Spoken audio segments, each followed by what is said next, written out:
Hello, welcome back to my YouTube channel. My name is Debbie and you're on to the Woman with a Purpose. Today I would like to talk to us about what I've titled what to do when you are unsure about your purpose.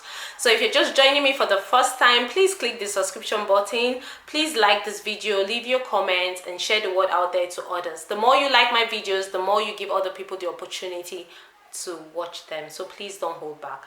Alright, so why I'm going to be talking about what to do when you are unsure about your purpose is because I believe that so many people are at that place right now where they do not know for sure if they are actually on the journey of purpose, if they're on the path to doing that which they've been created for.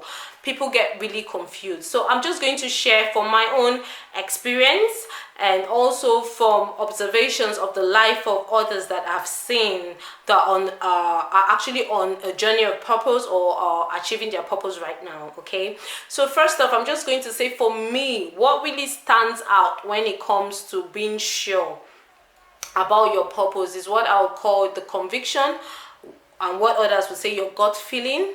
That is something that we must hold on to when it comes to being sure, or how to know that this is for sure my purpose. Sometimes, like for me personally, when I was waiting on God to discover what I needed to be doing, life was going on for me. Yes, I was actually still working and doing other things going on, but I just knew that I needed to be doing more. There's something else I needed to do. There's a missing puzzle. So I took out a bit of time to discover myself more. What I did was I just went quiet.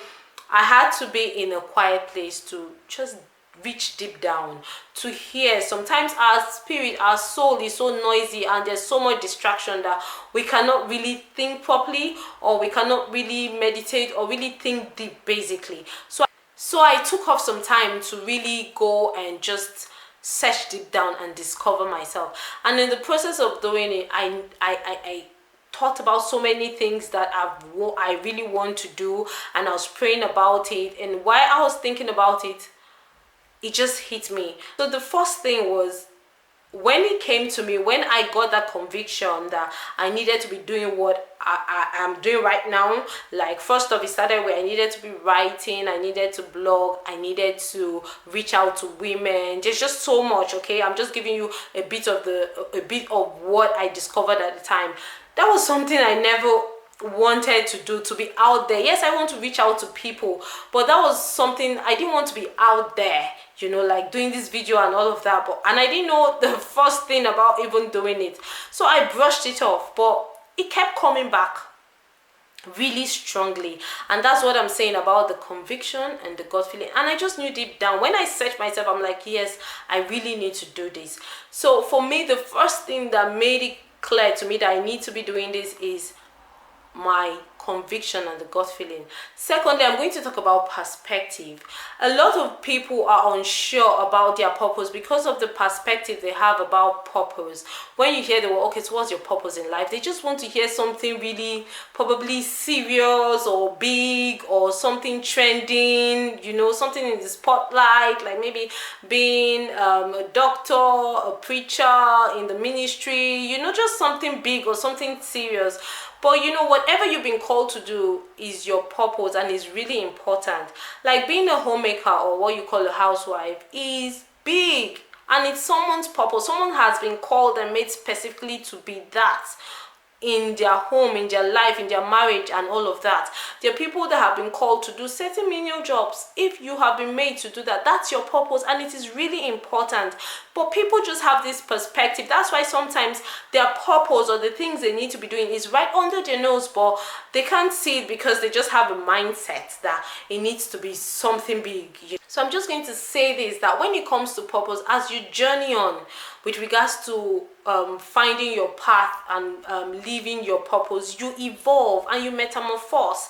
So what I'm saying is, for me now, I am starting from a place where I know that as I journey on, I would evolve, I would metamorphose, and I will grow into something bigger, and my purpose will become more clearer, and it will get bigger and bigger, and have other branches and have other things to it.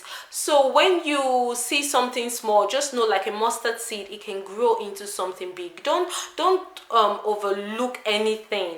Sometimes you overlook these things, and that is what you need to be doing. I just need to draw our attention to that.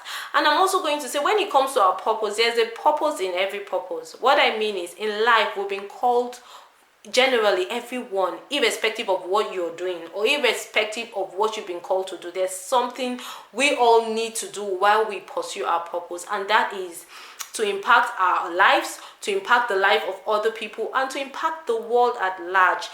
You need to be a channel. I always talk about being a channel for blessing. That's what we have all been created for. No one has been created to be of themselves and by themselves. We've been created to touch the world. We've been created to help, to love, to share God's love to other people, to win souls, to help people to be themselves and to live fulfilling lives. So in whatever capacity you play, or in whatever thing you do, or whatever your purpose is, you have been called to touch lives. Another thing I'm going to talk about when it comes to being unsure of your purpose is, when you are unsure of your purpose, you need to be out there. You need to try out things. You need to plant seeds. You need to do things. It will help you to discover that thing. Okay, and like I said, don't let anything limit you. Another perspective I would want us to look at when it comes to being unsure of our purpose is, a lot of people have the big picture of what their purpose is meant to be, but they just see things limiting them, probably like money, capital, and all that, limiting them from achieving this purpose. All I have to say, like I said earlier, when you're on the journey to achieving or pursuing purpose, you evolve and you metamorphose into different things. So if you have seen the big picture and money is actually limiting you, you can start small, start doing something that can generate income to get you on the path to doing the big picture or to achieving your big picture. So all I'm saying is, don't sit back, don't just fold your hands. Start doing things, try opportunities, try different things, seize opportunities, okay, and start small. It's from doing something that you discover other things. It's from starting small could give you an opportunity, or venturing into something else can now draw your attention to the fact that, okay, you can also do this, or put you in the path to discovering what you ought to do.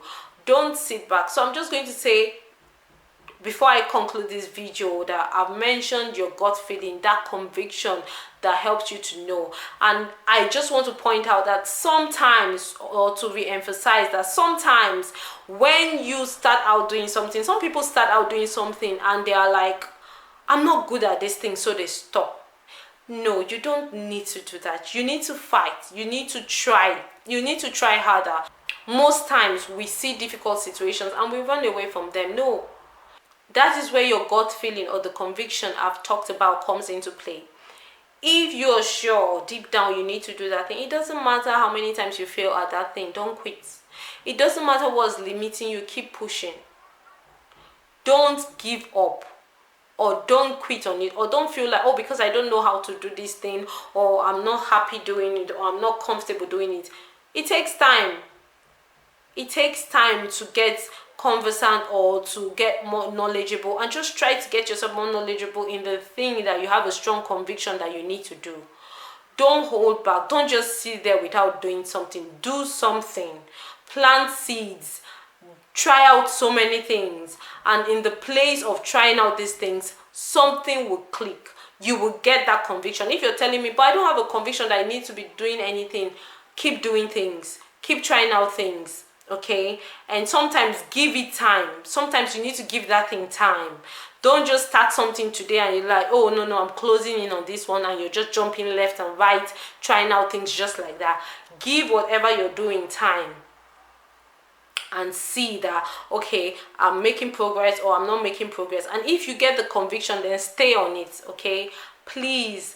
I know a lot of people are unsure, but even in your uncertainty, even in your confusion, don't give up, and don't just fold your hands or sit back. Okay, please keep trying, and I can assure you, you will figure it out, as long as you don't give up or you don't quit. All right, so I'm just going to stop here today. Okay, please don't forget to subscribe to my YouTube channel. Don't forget to like my videos. Don't forget to leave your comments and share the word out there. Okay, so you take care now. Stay blessed, be blessed, and be a blessing. All right, bye.